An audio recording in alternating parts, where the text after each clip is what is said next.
SpongeBob SquarePants is often seen as one of the most lighthearted, chaotic shows in animation. But once in a while, they decide to drop something dark. And for many years, there has been one episode in particular heavily misunderstood by the fans. I'm talking about Earworms, an episode that seems like just another SpongeBob joke about catchy songs until you understand the real message. When I went back to rewatch it, I expected a throwaway episode. Instead, I found strange details that I'd never noticed. Visual choices, dialogue, the way characters react, the way SpongeBob changes, something much more dark. And the song itself, well, let's just say it's not as innocent as it sounds. So I followed that thread, and what I found was surprisingly jaw-dropping.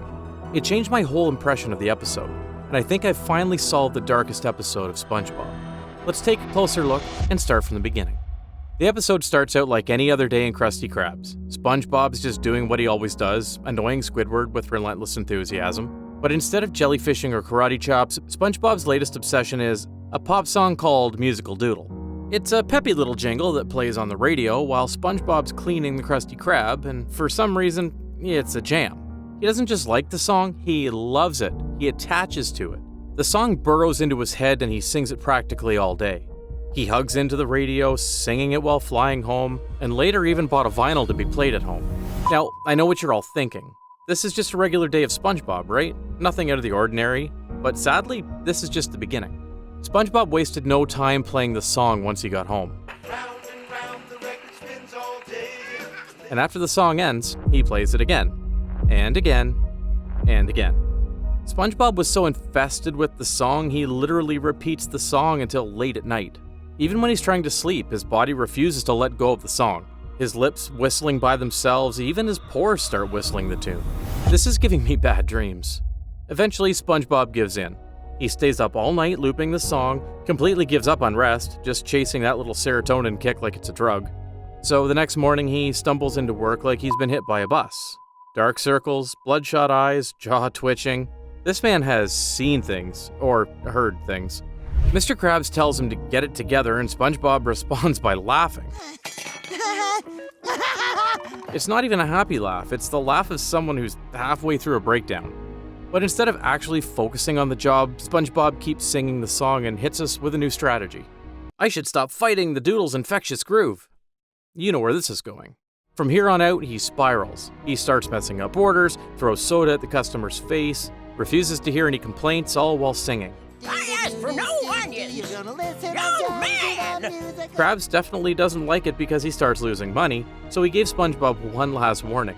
You gotta cut out that singing, boy! SpongeBob tries to fight the song one last time, but it's just too strong. SpongeBob loses the fight and succumbs to the pressure, and this is where the madness starts. The kitchen turned upside down, lots of murals made from mustard on the walls. SpongeBob's laughing alone in the corner, talking to himself like he's stuck in a mental loop. The episode doubles down when Krabs confronts him. You're done for the day. SpongeBob suddenly goes feral and runs around on all fours while laughing. You know it's messed up when Patrick is speechless. Eventually, Sandy steps in and finally gives this madness a name. A literal earworm. A squirming musical parasite wrapped around SpongeBob's brain, force looping the song on repeat. And yes, it's a real worm next to his bluish brain. This episode also confirms that music-based brain parasites exist in Bikini Bottom. Cool. And the only way to cure him is by replacing the song with something catchier? Fortunately, his friends try to help. They swatted SpongeBob home, tie him to a chair, force him to listen to sea shanty and then Texas country songs, but neither works. It's only when Squidward plays his clarinet, out of tune, that the worm is finally forced out. The clarinet was basically audio tear gas. They gave the worm sonic trauma. And for a brief moment, you think it's over. SpongeBob collapses in relief, but then the worm turns, sees Squidward, and suddenly, it's his turn. The episode ends without resolution, but with a transfer. Like a curse that never leaves, it just finds a new host. So yeah, you could say it's a weird little episode about a catchy song, but everything about it, the decaying visuals, the frantic obsession, the eerie repetition, all of it feels too intense to be a joke. It all points to something much more intense. And that song? That doesn't sound like SpongeBob being silly. That sounds like a warning. Like the show is trying to tell us something and hopes we're paying attention. And the more I watched, the more I realized this wasn't just an episode about a song stuck in your head. I couldn't shake that feeling, so I started digging. The deeper I went, the clearer it became. This episode is hiding something. Actually, it's hiding a lot. So, we're going to break it all down, 3 theories that could finally explain what earworm is really about. Some are psychological, some are symbolic, and one might just change the way you see SpongeBob completely. First theory is, this isn't just a catchy song. It's an evil brainwashing plan. Think about it. SpongeBob doesn't just like the song, he becomes possessed by it. He stops functioning and physically deteriorates. The song has hijacked his nervous system. I mean, if you actually listen to the lyrics of Musical Doodle, they're not just quirky or catchy, they're borderline dark. Infected. That's not an exaggeration, that's a diagnosis. The song isn't just stuck in his head, it's been engineered to stay there. Not because it's good, but because your brain can't stop needing it. One lyric even gives away the trick. It's a metaphor for dissociation, for losing your grip on reality while your body keeps going. The song becomes your new reality and you vanish inside the loop. And here's where it gets really dark. One moment in particular shows just how deep it runs. SpongeBob tries to sleep but can't, because his body is turned into a playback device. He's not singing anymore, he is the musical doodle. Some viewers even said the song got stuck in their heads for days after watching, which begs the question, did the worm get us too? But here's the question nobody asks. Where did it come from? And how did the worm infect SpongeBob? Who made this song? Did it just randomly spawn in your house like the nematoda? We never see the worm go inside SpongeBob, unless, does the worm come with the records? It all makes sense. SpongeBob was humming the song earlier in the day. Sure, he was a little obsessed, but he was still SpongeBob.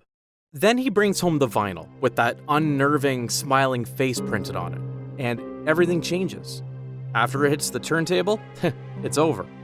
What if the record is the delivery system? And the singer, the one belting out those eerie hypnotic notes, it's the actual mastermind behind this madness, hidden in a melody designed to hijack your brain. This isn't just a single release, this is a biological weapon, through melody.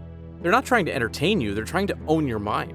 The worm itself is an actual parasite, a creature that latches on to his head like a sci-fi leech. We see it wrapped around SpongeBob's brain, jamming to the beat. And it's not just messing with his thoughts, it's affecting his body. Look closely and you'll see one of his nerves has already turned blue. In the ocean, blue sea sponges are often poisonous, different from the yellow ones. My theory is that if SpongeBob was left untreated, he would slowly transform. Every nerve turns blue, his identity fades, and what's left? A walking jukebox. A living carrier for the song, shambling through Bikini Bottom, spreading musical doodle like a pandemic, and even then, the worm doesn't really die when it's forced out, it just searches for new prey, like to keep the cycle going. It's really an effective strategy to brainwash the whole city, which means this isn't just a personal attack. Maybe SpongeBob isn't the only victim here. There could be a lot of people having the same troubles. It's a citywide infection strategy, disguised as pop music.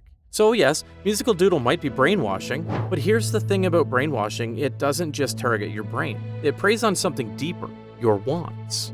And that brings us to the second piece of the puzzle. Let's look at this from another angle.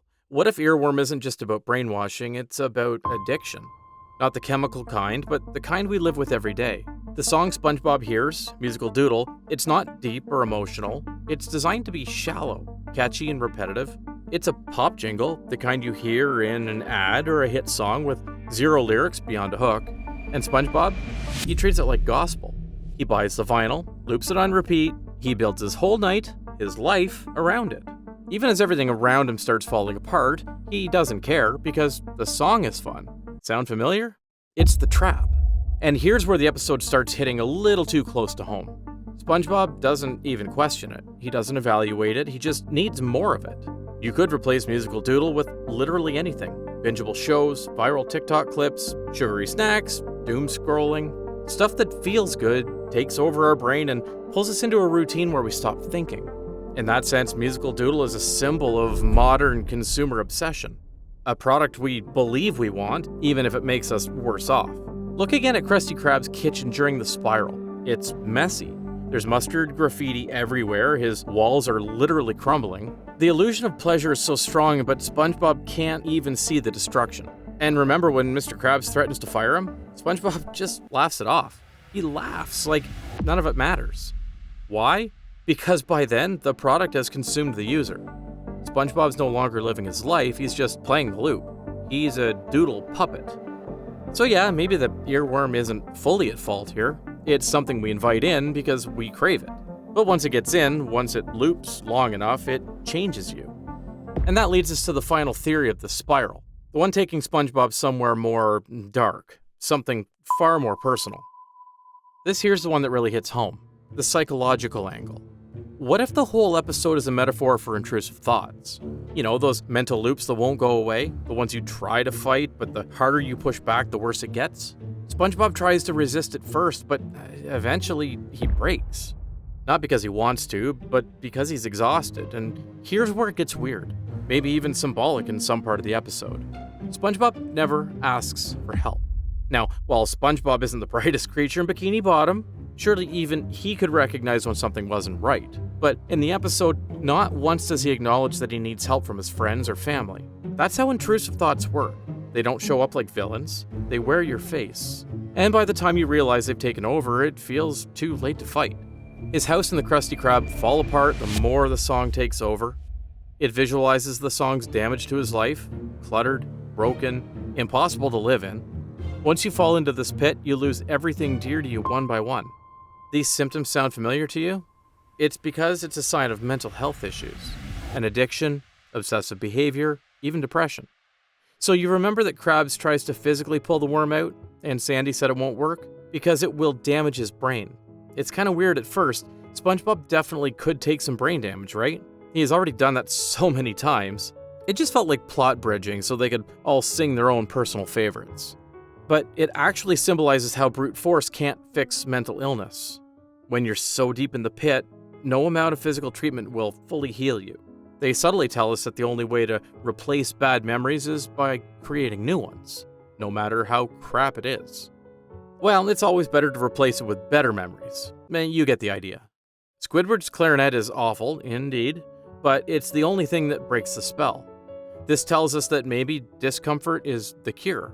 It's not a pretty cure that saves you, it's something raw, honest, kinda ugly. And after that, there's still some subtle details in the episode. When SpongeBob's finally free, there's a brief moment where he's completely drained, just empty. The thing that possessed him left a hole behind, or added a hole in this case. So, which theory is right? It's tempting to pick one explanation and stick with it. Brainwashing, consumerism, psychological breakdown, pick your poison. But the more I studied this episode, the more I realized none of these theories stand alone. Instead, they feel like layers of the same idea. A bigger picture the episode is hiding in plain sight. And once you connect every single one of them, that's when you see what this episode is really about. It starts with a jingle. Musical Doodle is a parody of manufactured media, made to stick, not to matter. Catchy, shallow, addictive. And SpongeBob, he takes the bait completely. He buys the vinyl, loops the record, builds his entire night around it. Even as everything falls apart, because the loop feels good. And once you've accepted it, once it feels safe, that's when you stop noticing the changes. This is where the line between entertainment and control blurs. The song isn't just stuck in his head, it rewires him. SpongeBob's nervous system starts turning blue, a visual sign of total infection. His body becomes a playback device, and his thoughts no longer feel like his own. Just like modern-day doom scrolling, this isn't about what you like, it's about what you can't stop. The content becomes background noise, and then it becomes identity. Eventually, SpongeBob stops fighting. He accepts the voice in his head, accepts the decay around him, and in doing so, he becomes something else. Just a living vessel for the song. But there's still one question left. Why SpongeBob? Why did this happen to him, the most joyful, unbreakable, optimistic character in the show? Unless that's exactly why it happened to him. What if the real twist of this episode isn't how he broke, but what was he before he broke? Because there's one loop that's been playing far longer than Musical Doodle, the one we never even noticed. After everything we've seen, the decay, the breakdown, the silence after the music, it's clear this isn't just a story about a song, or even a parasite. It's about SpongeBob, and the version of him we all take for granted. Think about who SpongeBob is. SpongeBob is the most optimistic character in Bikini Bottom. He works a dead-end job, gets no respect, loses sleep, gets pushed around, and still, all smiles. But what if that smile is a cage? What if that version of him, the happy sponge, the perfect worker, the always cheerful performer, is just another loop? Another musical doodle. This episode isn't just showing us what happens when the loop gets too loud. It's showing us that maybe there's another loop already being played. SpongeBob only makes a scene now because he lost his previous loop. What if SpongeBob has always been infected? Not by this song, but by the need to be SpongeBob. He's caught in a cycle of pretending to be okay, of smiling through exhaustion or dancing while falling apart. The brainwashing? That's how it starts. The addiction? That's how it spreads. But the darkest part is when you forget who you were before the loop began. And most haunting of all, the lyrics are telling just that. SpongeBob thought he was safe inside that performance, but the reality is he was trapped. Not by the worm, not by the music, but by the expectation to always be SpongeBob. Look closely. SpongeBob isn't fighting the worm. He's fighting himself, or at least the version of himself he's afraid to let go of. And look at the final moments. SpongeBob collapses, drained, not cheering, not grateful. He doesn't look free, he looks empty. Because when your whole life becomes a loop, freedom doesn't feel like relief. It feels like a loss. That's why the cure is so uncomfortable. Squidward's awful clarinet breaks the spell not because it's music, but because it disrupts the illusion. It's not pleasing, but it's real. Earworm is one of the darkest SpongeBob episodes ever made, not because of monsters, but because it reminds us of something terrifying. You can lose yourself completely, and no one will notice. And if SpongeBob, the most optimistic character in the show, can fall into this kind of mental loop, what does it say about the rest of us? What does it say about the roles we perform, the habits we repeat, the thoughts we can't shake?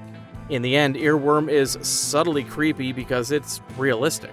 So many of us have lived it, singing the life we don't like, stuck in a thought we can't escape, trying to smile while everything inside is screaming. And the real question isn't, why can't SpongeBob stop singing the musical doodle? The real question is, when did the music start playing in your head? So the next time you hear a song stuck in your head, stop and ask yourself, is it really just a song? Or is it something else? And once the music starts, who's really in control? But at least this episode didn't have too many disturbing visuals. The kids could still enjoy it. Because the same cannot be said about our last video. One that's so unsettling, some fans believe it was never meant for kids in the first place. We finally solved the mystery of SpongeBob's most terrifying episode, and trust me, once you see what's really hiding in the background, you'll never watch it the same way again.